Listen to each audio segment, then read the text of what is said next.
साधू संत येती घरा तोची दिवाळी दसरा अगदी याच उक्तीप्रमाणे पुणे जिल्ह्यामधून संत तुकाराम महाराज पालखी सोहळ्याचं आज यावर्षी 341वे वर्ष पूर्ण होत आहे आणि त्याच पार्श्वभूमीवर पुणे जिल्ह्यामधून हा पालखी सोहळा अगदी उत्साहानं मोठ्या भक्तिभावानं आज सोलापूर जिल्ह्यामध्ये येत आहे।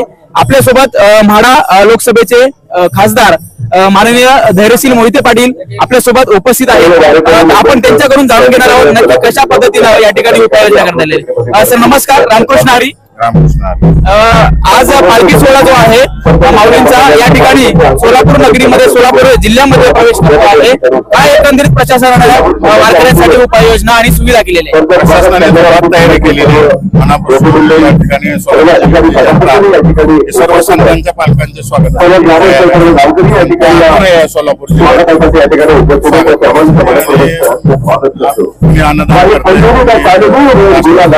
वेगळ्या वेगळ्या पद्धतीने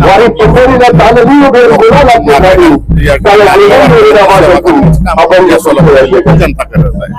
खऱ्या अर्थानं ग्रामविकास मंत्रालय असेल त्याच पद्धतीने इतर जे प्रशासकीय यंत्रणा आहेत त्या झाडून या ठिकाणी काम करताना दिसत आहे।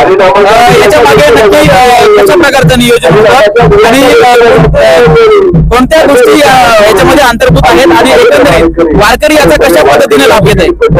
जिल्हा प्रशासनाने अनेक बैठका घेतल्या, सगळ्या लोकांच्या सूचना ऐकून घेतल्या, वारकऱ्यांच्या सूचना ऐकून घेतल्या आणि दरवर्षीच्या ज्या कलेक्टर असतील त्यांची सर्व जिल्ह्यातील प्रशासकीय टीम जोरात तयारी केलेली।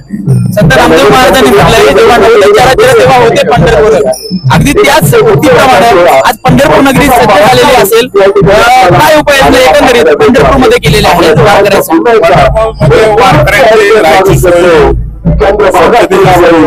पिण्याच्या पाण्याची सोय, दर्शन वेळेत